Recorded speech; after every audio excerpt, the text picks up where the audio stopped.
উস্তাদ এটা আপনার জন্য গিফট।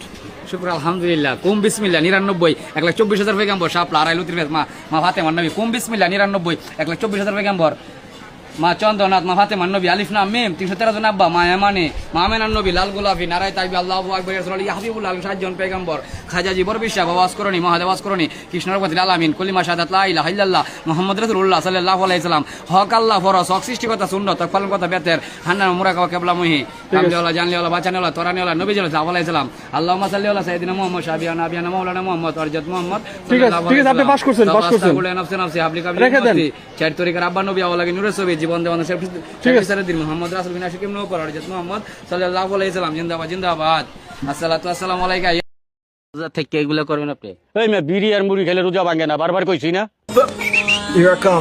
হ্যাঁ রোজা থাকি, আর রোজা থাকলে আমার গলা মলা হুগায় যায় না, কারণ আমি যদি মরিয়া যাই তাহলে রোজা রাখবো কেটা? জুতা চুরি লেগে যান মসজিদে? এই মে জুতা চুরি করতে যাবো কি লেগে? ইবাদত, আপনি জুতা চুরি করতে যাবেন? এই মে মসজিদে কি জুতা চুরি করতে যায়?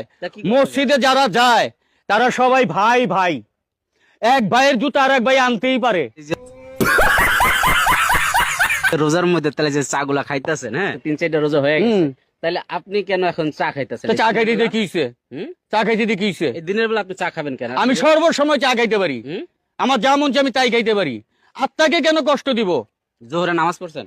হ্যাঁ নামাজ পড়তে গেছিলাম, মানে মাঝে মাঝে মসজিদে যাই, কারণ ভালো জুতা মুতা পাইলে আমার একটু ভালো ব্যবসা হয় আর কি। চুরির কিছু না।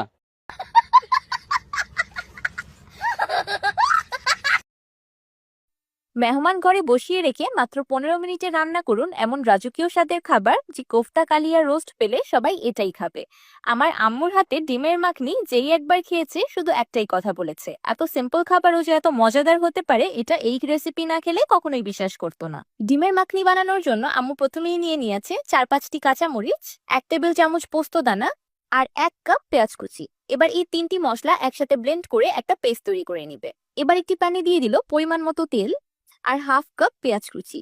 এবার পেঁয়াজ কুচিগুলো তেলে ভেজে হালকা সোনালী করে নিবে। এবার সেই একই তেলে দিয়ে দিল 3টি এলাচ আর 2টি তেজপাতা। সেই সাথে দিয়ে দিল তৈরি করে রাখা বাটা মশলা আর 1 টেবিল চামচ আদা রসুন বাটা।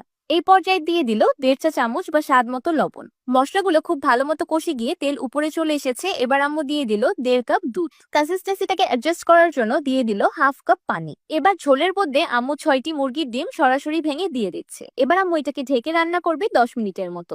10 মিনিটে ডিমগুলো খুব সুন্দরভাবে সিদ্ধ হয়ে যাবে। এবার উপর থেকে দিয়ে দিচ্ছে আগে থেকে সোনালী করে ভেজে রাখা পেঁয়াজ আর কিছু কাঁচামরিচ কুচি। ভাজা পেঁয়াজ আর কাঁচামরিচ দেওয়ার পর আম্মু ডিমের মাখনিটাকে আরো